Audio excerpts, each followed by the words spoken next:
মা, ও মা, আইসোস বাবা, দে আমার কাছে দে। মা, আমার এই মাসে অফিস থেকে স্যালারি দিয়েছে, স্যালারির টাকাটা রাখো। দাঁড়াও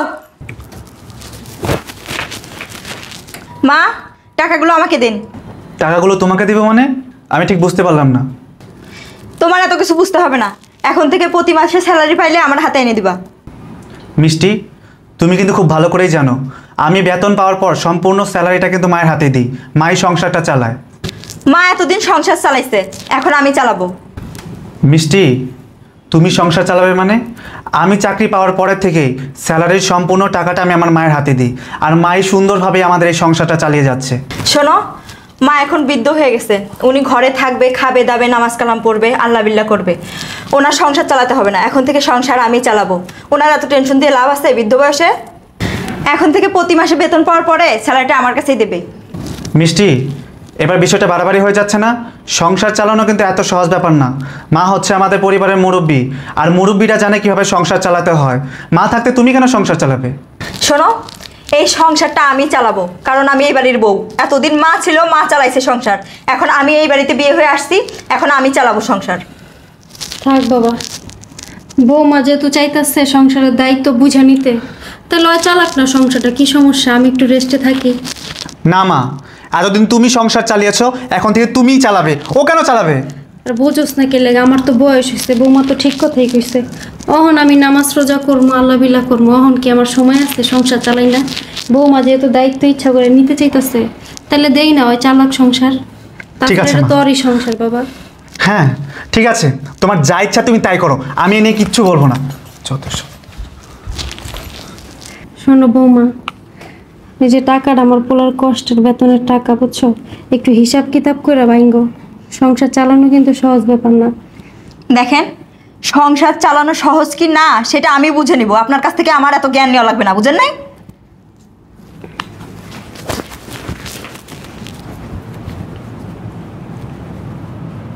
কি হলো মা, কিছু বলবেন?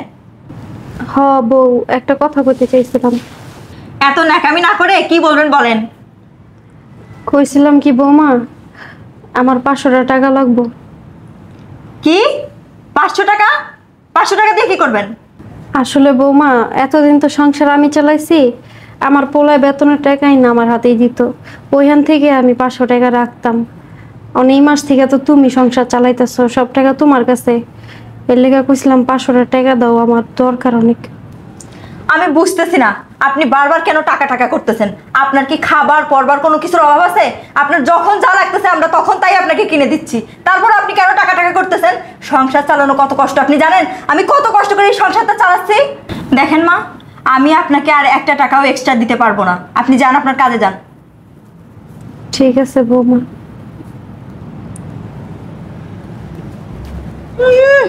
টাকা নিতে আসছে, খাবার পরবার সব কিছুই পাচ্ছে, আবার টাকা টাকা করে বুড়ির বাচ্চা। কতগুলো কাপড় নিয়ে আসলাম অনলাইন থেকে, দেখি কাপড়গুলো বের করে। ওয়াও, কালারগুলো কত সুন্দর, আমার খুব পছন্দ হয়েছে। কালারগুলো আসলেই অনেক সুন্দর। আমি তো ভাবছিলাম অনলাইনের জিনিস খারাপও হতে পারে। ওয়াও, শাড়িটার কালারটা যা জোস, আমার খুব পছন্দ হয়েছে। বৌমা, তুমি এই জায়গায়, তোমার খুঁজতেছি আমি। কেন খুঁজতেছেন? এগুলো কার জামা কাপড়? কার মানে? আমার। তোমার? আগে তো দেখিনি এইগুলা। আগে দেখবেন কিভাবে? আজকেই তো নিয়ে আসলাম অনলাইন থেকে অর্ডার দিয়ে। অনলাইন থেকে অর্ডার দিয়ে আনছো? হ্যাঁ। কে বৌমা, তোমার না আলমারি ভরা কাপড় চোপড়, এগুলো দেবার কি করবা? ও আচ্ছা, হিংসামো শুরু হয়ে গেছে না? কতদিন পর আমি অনলাইন থেকে কাপড়গুলো পছন্দ করে আনলাম, আর আপনার হিংসামো শুরু হয়ে গেছে না? এই, আপনার ছেলের বিয়ে করার পর থেকে আমাকে কয়টা কাপড় চোপড় কিনে দিয়েছে আপনার ছেলে, হ্যাঁ? আর এখন আমার এই কাপড়গুলো অনলাইন থেকে আনা দেখছেন, আর আপনার হিংসাতে পেট জ্বলতেছে, তাই না? না বৌমা, হিংসামি করবো কে লেগে? তুমি আমার পোলার বউ, আমি কি তোমার লোকে হিংসামি করতে পারবো? আমি কইতাছিলাম আজকে মাত্র 15 তারিখ, আরো 15 দিন বাকি মাসের। এইভাবে যদি অনলাইনে কাপড় চোপড় কিনে এটা ওইটা কিনা টাকা পয়সা নষ্ট করে ফেলাও, তাইলে পুরো মাসটা চালাইবা কেমনে? এর লেগে কইছিলাম আর কি আমি। শোনেন, সেই চিন্তা আপনার করতে হবে না। সংসার কে চালায়, আপনি নাকি আমি? সংসার তো আমি চালাই, আমি বুঝবো কিভাবে খরচ করবো না করবো। আপনি এখন এখান থেকে জানতো। আচ্ছা ঠিক আছে।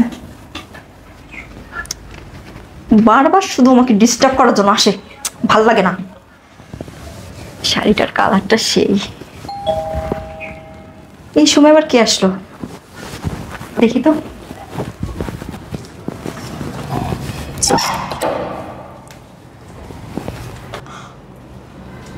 আল্লাহ, এই তো বাড়িওয়ালা। আপনি? হ্যাঁ আমি। আজকে মাসের কত তারিখ? হ্যাঁ, আজকে মাসের 15 তারিখ। প্রতি মাসের 5 তারিখে আপনাদের ফ্ল্যাট ভাড়াটা ক্লিয়ার হয়ে যাওয়ার কথা। আজকে মাসের 15 তারিখ এখনো ক্লিয়ার হয় নাই কেন? কি সমস্যা? শ্রাবণ সাহেব কি বেতন পায় নাই? হ্যাঁ, বেতন তো পাইছে, কিন্তু তো বেতন পাইছে, এখন পর্যন্ত ভাড়া ক্লিয়ার করেন না কেন? আরে রুবেল সাহেব যে হঠাৎ আমার ফ্ল্যাটের দরজার সামনে কি মনে করে? কি মনে করে মানে কি? আজকে মাসের কত তারিখ? হ্যাঁ, আজকে মাসের 15 তারিখ। আপনাদের 5 তারিখে ভাড়া ক্লিয়ার হয়ে যাওয়ার কথা, এখন পর্যন্ত ভাড়া পাইলাম না কেন? কি এখনো পর্যন্ত ভাড়া দেওয়া হয়নি? আচ্ছা ঠিক আছে, আপনি ভিতরে আসুন। আসেন।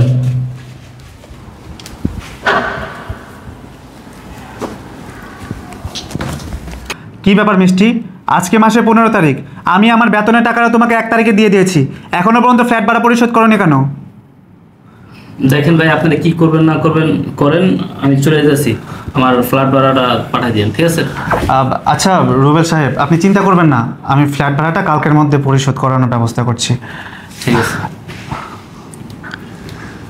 কি ব্যাপার মিষ্টি, তুমি কি আমার কথা শুনতে পাচ্ছ না? তুমি এখনো পর্যন্ত ফ্ল্যাট ভাড়া পরিশোধ করোনি কেন? আসলে আমি বাসা ভাড়া দিতে ভুলে গেছি। বাসা ভাড়া দিতে ভুলে গেছো? আচ্ছা ঠিক আছে, ভুলে গেছো যেহেতু, এখন আর কি করার, টাকাটা দাও, আমি দিয়ে আসি। কি হলো, কথা বলছো না কেন? আসলে শ্রাবণ, আমি আসলে অনলাইন থেকে কিছু জামা কাপড় কিনছি তো, তাই আর কি টাকাগুলো শেষ হয়ে গেছে। কি, তুমি এই মাসের ফ্ল্যাট ভাড়া না দিয়ে তুমি অনলাইন থেকে কাপড় চোপড় কেনাকাটা করেছো? আজকে মাসের 15 তারিখ, আর বাকি 15 দিন তুমি কিভাবে চালাবে সংসার? কি হলো, আমি কি বলছি তুমি শুনতে পাচ্ছ না? তখন তো ঠিকই বলেছিলে বড় বড় মুখ করে সংসারের দায়িত্ব নেবে, এখন তো সংসারে কিছুই চালাতে পারছো না, তুমি ফ্ল্যাট ভাড়া বন্ধ পরিশোধ করতে পারো না এখনো। কি রে, কি হইছে? চিল্লাচিল্লি করতেছিস কে লিগা? মা, কি হয়েছে কি হয়নি সেটা বলো। আজকে মাসের 15 তারিখ, এখনো পর্যন্ত ও ফ্ল্যাট ভাড়া পরিশোধ করেনি, বলতে সম্পূর্ণ টাকা নাকি শপিং করে শেষ করে ফেলেছে। কি বলস? অহনো ফ্ল্যাট ভাড়া দেয় নাই? আচ্ছা যা হইছে হইছে, তুই আর বৌমা লগে চিল্লাচিল্লি করিস না। শোনো বৌমা, তোমার আমি এই কারণে বারবার করে কইতাছিলাম হিসাব করে টাকা বাইঙ্গো, হিসাব করে টাকা বাইঙ্গো। ওই অনলাইনে উল্টাপাল্টা জিনিস অর্ডার দিয়ে টাকা পয়সা নষ্ট করো না। তুমি জানো না সংসার চালানো অনেক কঠিন। তোমার শ্বশুরের লগে বিয়ে হয়েছে পর থেকে 30 বছর আমি সংসার করছি, কখনো সংসার আমি চালাই। সংসার চালানো এত সোজা না মা, তোমার বয়স এখনো হয় নাই, বোঝো না, মাত্র বিয়ে হয়েছে। হিসাব করে মায়া মানুষের চলতে হয়, হিসাব করে না চললে সংসার তো চালাইতে পারবা না। তখন তুমি একলা মানুষ, তোমার জামাই, আমি তো আর আজীবন থাকবো না, তখন থেকেই তোমার বুঝতে হইব। আগামীতে বাচ্চা কাচ্চা হইব, স্কুলে পড়াইতে হইব, সব কিছু মিলে মায়া মানুষ যদি না বুঝে উল্টা পাল্টা টাকা পয়সা নষ্ট করি, তাইলে তো মনে করো সংসার চালাইতে পারবো না। আজকে মাসের 15 তারিখ, এখন পর্যন্ত তুমি ঘর ভাড়া দাও নাই, ঘর ভাড়া তো পরে রয়েছে, বাকি 15 দিন কেমনে চলবা কও? টাকা পয়সা সব ভাঙ্গা তুমি বয়ে রেছো, সংসার চালানো কি মা এত সোজা? আসলে মা, আমি অনেক বড় ভুল করে ফেলেছি। আসলেই তো সংসার চালানো অনেক কষ্টের। এই সংসার আমি চালাতে পারবো না মা, এখন থেকে আপনি সংসার চালাবেন। আসলে মা, আমার ভেতরে হিংসা কাজ করছিল। আপনার ছেলে যখন প্রতি মাসে মাসে টাকা এনে আপনার হাতে দিত না, তখন না আমার সহ্য হতো না। তখন আমার মনে হতো যদি টাকাগুলো এনে আমার হাতে দেয়, তাহলে আমি নিজের মতো করে খরচ করতে পারবো, সংসার চালাতে পারবো। মা, আমার ভুল হয়ে গেছে, আমি এখন বুঝতে পারছি আসলে সংসার চালানো কতটা কঠিন। মা, এখন থেকে আমি আর সংসার চালাবো না, আপনি সংসার চালাবেন। কি, তোমার এত বড় স্পর্ধা, তুমি আমার মায়ের সাথে হিংসামি করে সংসারের দায়িত্ব নিয়েছো? এখন থেকে তুমিই সংসার চালাবে, আমার মা সংসারের দায়িত্ব নেবে না। চুপ কর, এমন করতেছিস কেন? বৌমা ছোট মানুষ, ও এত কিছু বুঝে। তুমি কাকে ছোট বলছো মা? যে কিনা তোমার সাথে হিংসামি করে সে আবার কিসের ছোট? চুপ কর, এত কথা বলছ কেন তুই? শ্রাবণ, আমি তো বলছি আমার ভুল হয়ে গেছে, তুমি আমাকে ক্ষমা করে দাও। মা, আপনার ছেলেকে বলেন আমাকে ক্ষমা করে দিতে। যা হইছে হইছে, তুই এত রাগ করে থাকিস না বৌমার উপরে। মা, আপনি আমাকে প্লিজ ক্ষমা করে দেন। আজকের পর থেকে আমি আপনার উপরে আর কোনো কথা বলবো না, আর আপনার সাথে কোনো হিংসামিও করব না। আপনি যতদিন বেঁচে থাকবেন, এই সংসারের সব দায়িত্ব আপনার উপরে থাকবে। আমি আর এ নিয়ে কোনো কথা বলবো না। বৌমা, তুমি আমার মেয়ের মতো, তোমার উপর আমি কোনো রাগ করি নাই। তুমি ইচ্ছা করে আয়া বলছো সংসারের দায়িত্ব তুমি নিবে, এই কারণে তোমার আমি বুঝাই দিছি। তোমার আমি আস্তে আস্তে শিখাই দেবো সংসার কিভাবে চালাইতে হয়, তুমি টেনশন নিও না।